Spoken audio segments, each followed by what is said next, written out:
시청자 여러분 안녕하세요. 해외동포 여러분들께서도 안녕하시죠. 동국대 향가 마녀집 연구실장 김용호입니다. 오늘은 향가의 기원으로부터 이야기를 시작하도록 하겠습니다. 향가는 언제 어디에서 만들어졌을까요?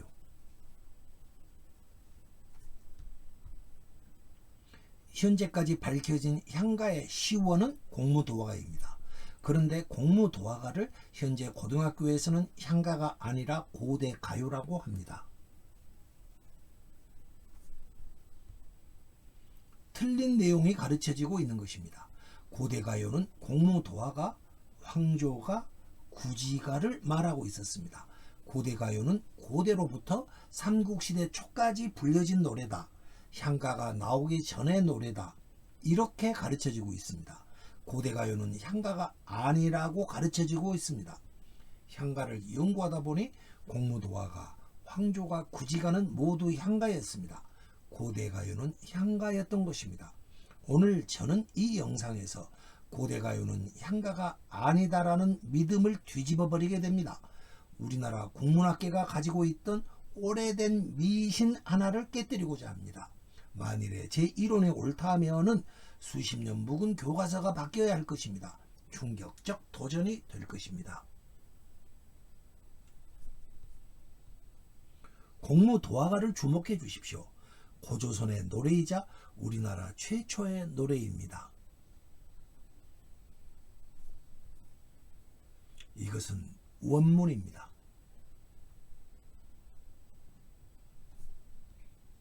현재 가르쳐지고 있는 공무도화가 풀이입니다.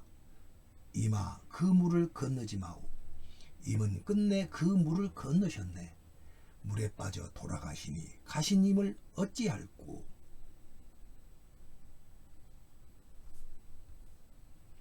향가는 25곡이라고 합니다. 신라향가 14곡, 고려향가 11곡이 전부입니다. 저는 향가를 연구하는 과정에서 이들 25곡의 한자들을 분석하여 향가가 제작되는 특수한 법칙을 발견할 수 있었습니다. 모든 향가들이 예외 없이 특수한 법칙으로 만들어지고 있었습니다. 저는 이 법칙을 향가 제작법이라고 이름 지었습니다.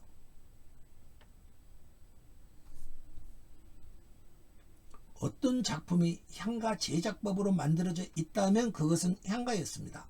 이것이 향가의 정의였습니다. 저는 이 법칙을 논문으로 발표했고 저서로도 발견하였습니다. 부족하지만 저의 논문과 책을 참고해 주시기 부탁드립니다.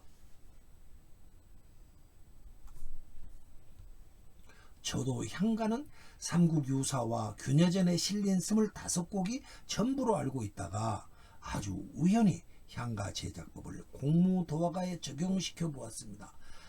생각지도 못한 충격적 결과가 나왔습니다. 깜짝 놀랐습니다. 공무도화가가 향가 제작법으로 만들어져 있었습니다. 향가의 정의에 따르면 공무도화가는 향가였습니다. 다양한 각도로 검토해 보았습니다. 분명히 향가였습니다.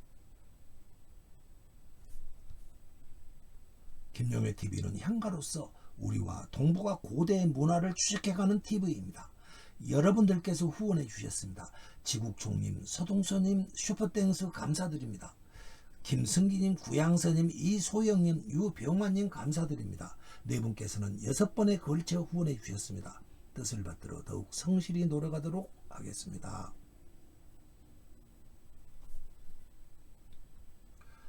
공무도화가는 어떤 내용의 노래였을까요?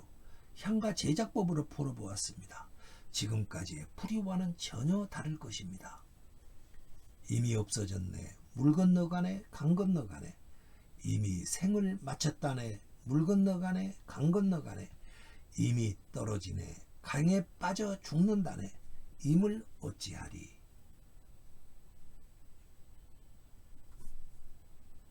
향가 제작법을 첫 구절에 적용해 보겠습니다.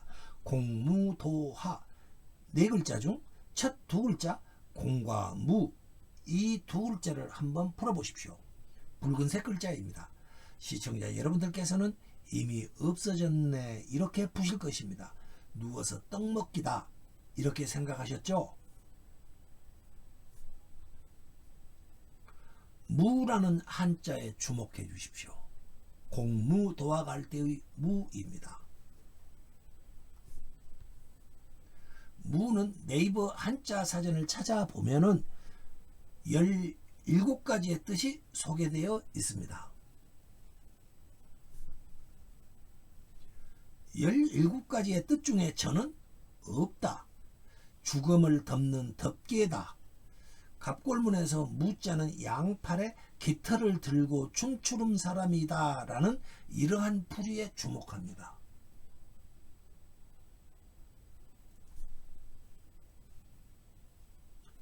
열여섯 번째 뜻, 죽음을 덮는 덮개를 보아주십시오. 여기 빨간 글씨입니다. 16 죽음을 덮는 덮개 이렇게 되어 있죠.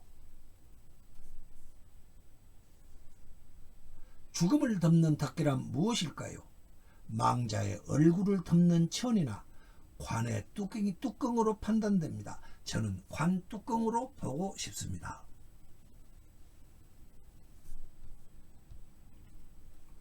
이 영상을 보아주십시오.